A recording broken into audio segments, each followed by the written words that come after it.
There's the story of a father who took his young son out and stood him on the railing of the back porch. He then went down, stood on the lawn, and encouraged the little fellow to jump into his arms. "I'll catch you," the father said confidently. After a lot of coaxing, the little boy finally made the leap.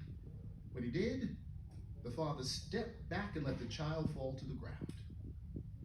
He then picked up his son, dusted him off, and dried his tears. "Let that be a lesson," he said sternly. "Don't ever trust anyone." We live in a world where millions no longer know whom or what to trust, perhaps because they've been hurt or disappointed too many times. That leads to the attitude the father was teaching his son, which unfortunately, we must admit, is very common today. It can be difficult to know whether to trust or not to trust. Either course has its dangers, especially in a world where deception and betrayal run rampant. However, as one newspaper put it, everyone yearns for trust. Trust improves the quality of life to such a degree that it is vital for survival. We have to trust someone or something at some time in order to keep living. It's just a fact of life. Well, since we have a basic need to put our trust in someone, whom can we trust without running the risk of being let down by them? The phrase, "In God we trust," has long appeared on U.S. paper currency and coins and is the national motto of this country. But here's the irony. People put more trust in the money it's printed on than on God, we must admit. Yet, here's the thing to note. Jehovah God invites us to put our trust in him. He invites us to do it. Let's see how. Please turn with me to Proverbs chapter 3. Proverbs chapter 3. And we're going to take a look at verses 5 and 6, and we'll see the invitation clearly made to us. Proverbs 3, beginning at verse 5. It says, "Trust in Jehovah with all your heart, and do not rely on your own understanding. In all your ways take notice of him, and he will make your paths straight." Now this is clearly the invitation, but let's do something here. Let's examine this thought more closely, so we can clearly see what we're being helped to understand when it comes to trust in God. We're going to illustrate it. It can be illustrated this way. Let's say you went to a store where you were a regular customer. You're in there all the time, and you made a purchase, but you found you were short a quarter. You asked the store owner if he would cover that quarter for you, and you'll pay him back the next time you're in the store. You just said, "Could you cover that? I'll pay you back when I get back." And he agrees. Why does he agree? Because you're a regular customer, he trusts you, and it's only a quarter. Sure, I'll cover it for you. Well, you're in the store another time, you make a few purchases, but this time you're short $1,000. You ask the store owner to cover that amount for you, and you'll pay him back when you come back. Will he do it? Not if he has any sense. Why not? Because the amount involved makes a difference in the matter of trust. The greater the amount, the greater the potential loss to him if he doesn't get it back. So based on this example, how much trust is given is based on how much is willing to be risked. Once again, how much trust is given is based on how much is willing to be risked. That's the basis of trust. With that in mind, I want you to go back with me to this passage of scripture. If you look at verse 5, how much trust is Jehovah God asking for? Did he say with your heart? No, all your heart, notice. In verse 6, does it just say in your ways take notice of him? Notice, all your ways. What's he asking for? Total trust, complete trust. Note also the reference to ways and paths. What does that leave out? Nothing. Based on this, our whole life should reflect trust in God. That's what he's asking for. But as was mentioned, how much trust is given is based on how much is willing to be risked. So that begs this question. Why can you confidently put your entire life in Jehovah's hands? Why is God worthy of your complete trust? That's really our theme, your complete trust, because that's what he's asking for. And if you do trust him, how can you show you trust him completely. We'll examine these thoughts by looking further at Proverbs chapter 3, but this time all the way to verse 12. And by taking to heart the things learned, see the blessing sure to come to us for giving Jehovah the trust he asked for and so richly deserves. First, let's look at what reasons can be provided that make Jehovah worthy of our complete trust. There are four of them. Here are the four. His four main qualities. Those four. They provide strong reasons for anyone to trust him. Let's go through each one and see why that's so. Let's start with power, one of God's main qualities. He has unlimited power. Unlimited. So what does that mean for us personally? He can help you at all times and any given situation. Any given situation. No person or situation is stronger than the Almighty God we put our trust in. Isn't that a reason to trust him? Unlimited power. No situation is stronger than him. Now let's look at his wisdom. His wisdom. Because he has unlimited wisdom, he always knows what is best for you. How could you not trust someone that always knows what is best for you? But in addition, there is justice. Justice.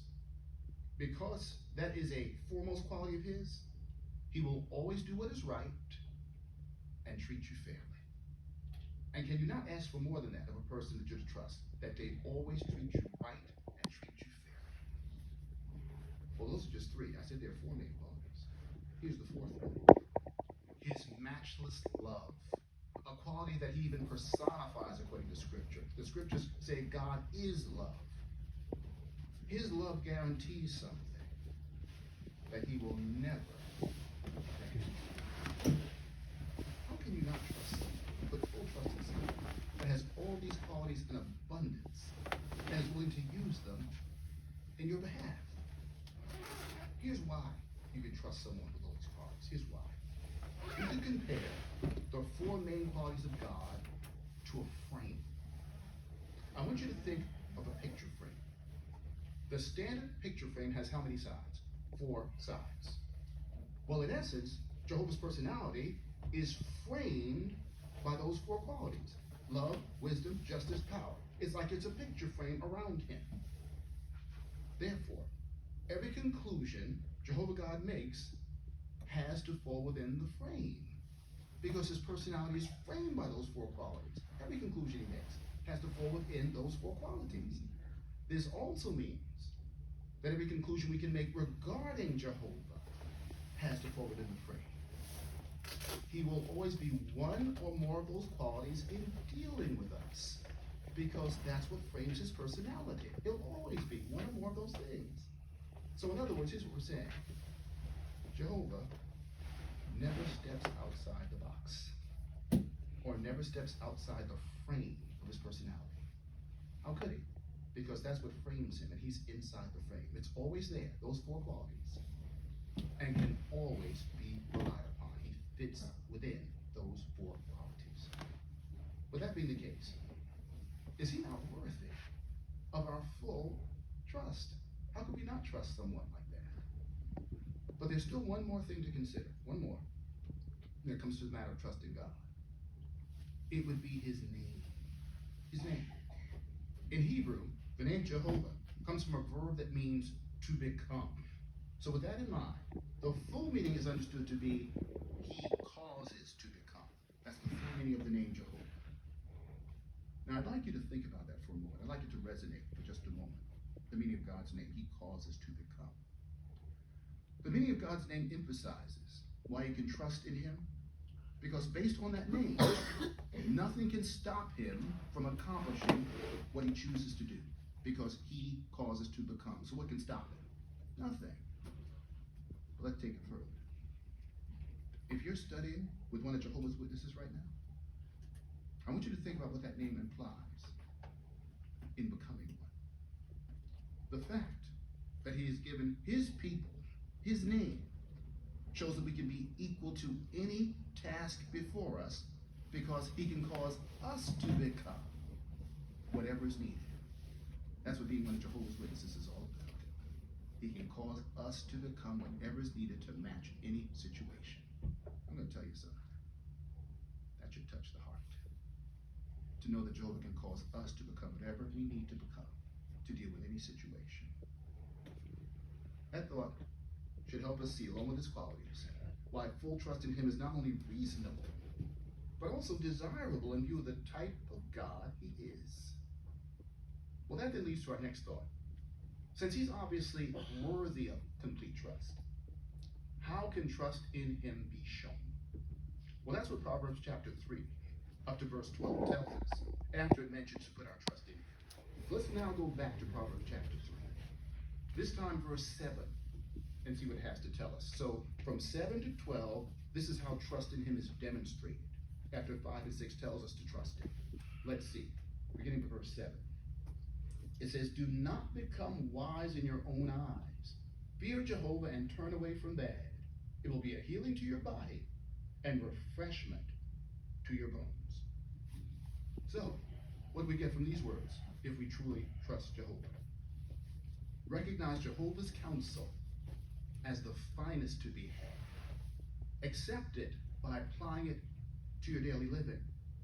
Don't resist it by arguing against it, refusing to heed it, or minimizing its benefits. What does it say in verse 7? Do not become wise in your own eyes and think that our thinking is better than God's thinking. But verse 8 emphasizes why we shouldn't do that, why we shouldn't become wise in our own eyes. Notice what it says. If we fear Jehovah, listen to him, it will be a healing to your body and refreshment to your bones. In other words, by heeding Jehovah's counsel in all you do every day, you can avoid life-shattering troubles. It's a healing to your body. You won't be tortured by a guilty conscience, but you'll have true peace of mind because you have a code of conduct to guide you, a code of behavior to guide you. And that way, it's refreshment to you, a healing to you. But how that code of behavior, that code of conduct works, can be illustrated this way. In a laboratory experiment, frogs were placed in a shallow pan of room temperature water. Now, these frogs were free to jump out of that pan at will whenever they wanted to. Under each pan was a Bunsen burner, which heated the water under the pan very gradually. Now, as the temperature rose in the pan, the frogs adapted. Unfortunately, regardless of how hot the water became, the frogs never became uncomfortable enough to jump out of the pan. They just kept adapting to the rising temperature. So what happened? Well, I'm not going to tell you frog legs, but the frogs died because they did not have a code of behavior that told them to jump. They just kept adapting. We too need to know when enough is enough. We need to know that when enough is enough. When it comes to standards of conduct, adapting is fine, but not without a code of behavior that tells us it's time to jump. It's time to get out of that situation or get away from that person. It's time to jump. Jehovah's moral guidance found in his word, the Bible, does that. It tells us when it's time to jump, protecting us from physical and emotional harm, when to stop adapting.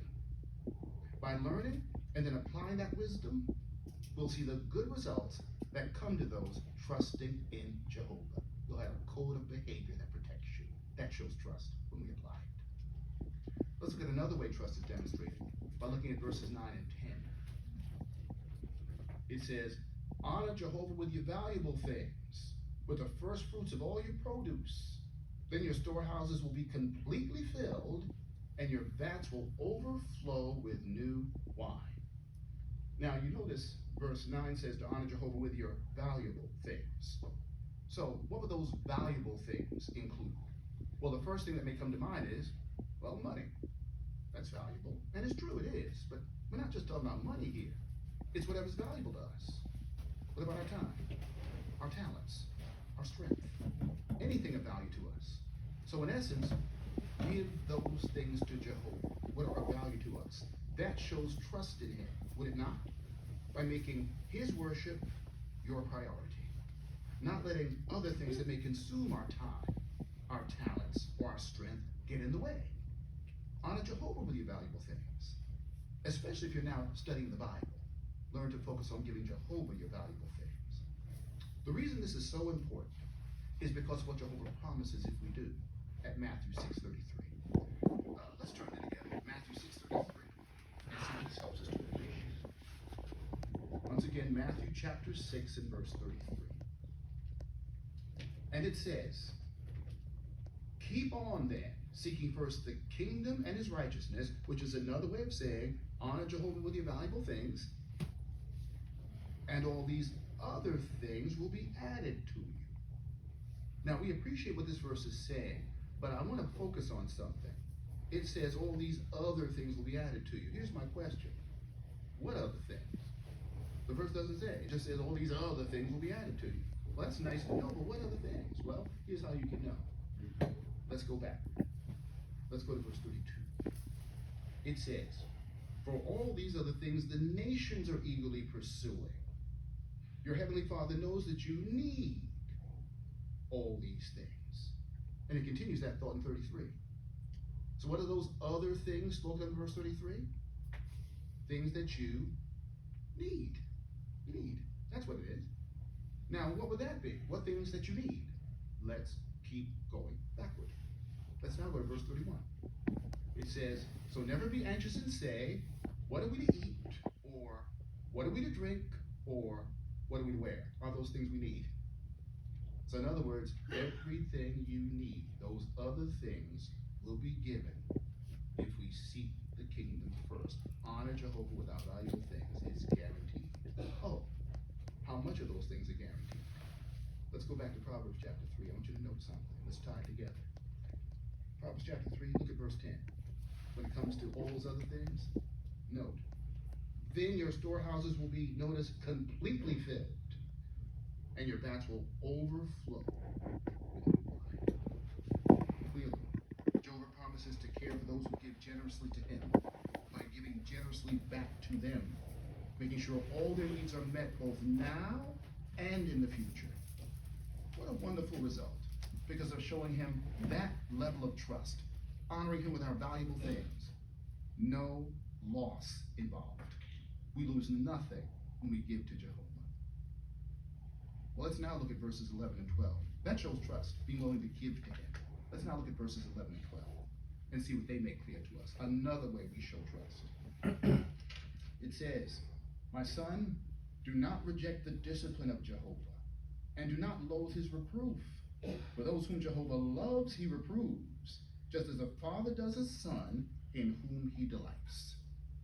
Well, let's look at the words of verse 11 more closely. They refer not to discipline in general, but notice very specifically to the discipline of Jehovah. That is, discipline based on God's lofty principles. But why are we urged to accept Jehovah's discipline? Why? Let's look at verse 12 again. For those whom Jehovah loves, he reproves, just as a father does a son in whom he delights.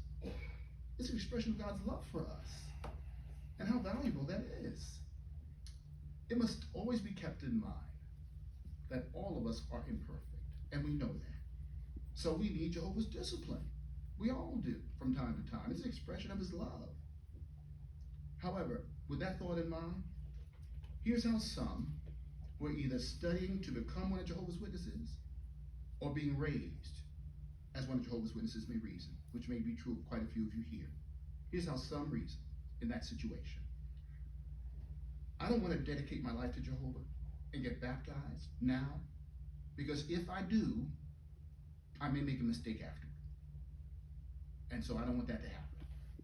And that's been a real concern of some. They'd rather not get baptized because they might make a mistake afterward if they do. And that's true. It may happen. Now, while that may be the case, here's a comparison that can be made.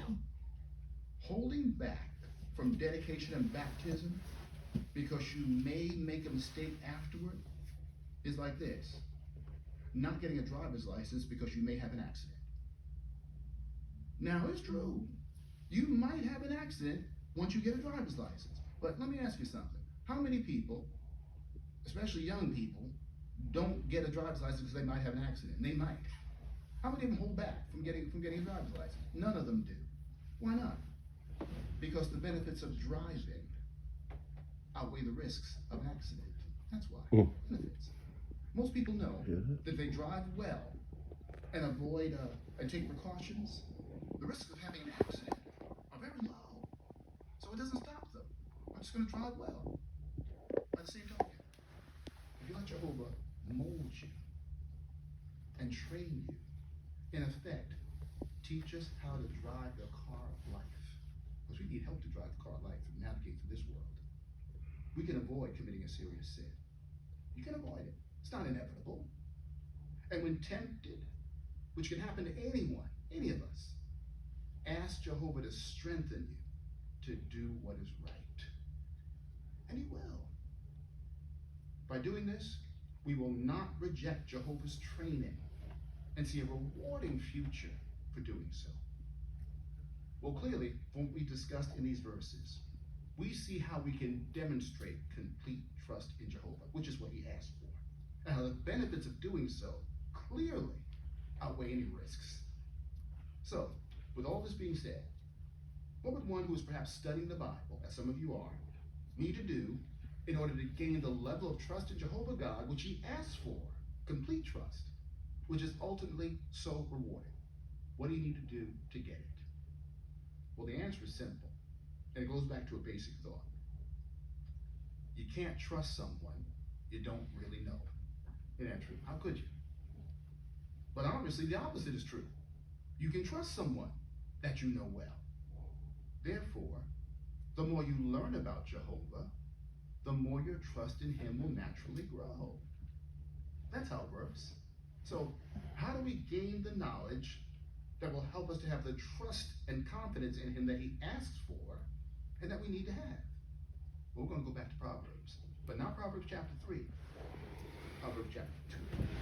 Proverbs chapter 2, beginning at verse 1, and we'll see what it takes to gain the trust in God that we need to have and that he asks for. Proverbs 2, beginning at verse 1, it says, "My son or my daughter, if you accept my sayings and treasure my commandments by making your ear attentive to wisdom and inclining your heart to discernment, moreover, if you call out for understanding and raise your voice for discernment, if you keep seeking for it as for silver, and you keep searching for it as for hidden treasures, then you will understand the fear of Jehovah, and you will find the knowledge of God."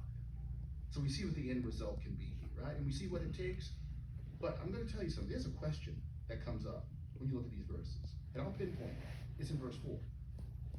It says, if you keep seeking for it, the knowledge of God, as for silver. Here's my question. Why does it say keep seeking for it as for silver and not gold? Because gold is more valuable than silver. When this was written, gold was more valuable than silver. Gold has always been more valuable than silver. It's the most precious metal on earth. Gold is. Just to illustrate that fact, when something is supposed to be of highest quality, it said it meets the gold standard, right? It's the gold standard, not the silver standard, it's the gold standard. In the Olympic Games, if you win a silver medal, you lost. It's the gold. It's all about the gold medal, right? It's not the silver medal, it's the gold. Gold is the high standard. It's the criteria that you try to reach. It's the pinnacle. Gold is the most precious metal on earth. So why does it say keep seeking for it as for silver? It seems like that's a step down, doesn't it? Here's why it says that. Because silver is deeper than gold. That's why. For example, you can pan for gold because it's on the surface of the ground, but you can't pan for silver. You always have to go deeper in the ground to find silver. You always do. In addition, when you find it, you have to filter silver from what it's attached to. It's always attached to something. And you have to smelter it down once you find it. The point is, it takes real effort to find silver. That's the point being made. Not the value, the effort. Seek for it, the knowledge of God, as for silver. Put forth the effort to find it. The value's in the second line. Look at the second line now. And keep searching for it as for hidden treasures. Isn't that beautiful? The effort and the value in one verse. If we put forth the effort and then put value behind it, then verse 5 applies. You will understand the fear of Jehovah, and you will find the knowledge of God, because you put forth the effort and put the value behind the effort. Truly, it is well worth it. As you take in that knowledge of God and then apply what you learn, as it says at Proverbs 3:26, Jehovah will prove to be your source of confidence. He will prove to be that. He will safeguard you, and he will richly reward you now and in the future for your trust in him. There's a saying that goes this way: trust in yourself and you're doomed to disappointment. Trust in your friends and they may die and leave you. Trust in money and you may have it taken from you. Trust in reputation and some slanderous tongue may blast it. But trust in God and you are never to be shaken in time or eternity. Isn't that the one to trust? May that be our result. And see the blessings that will come to those who truly live up to the words, "In God we trust," to our joy and happiness everlastingly.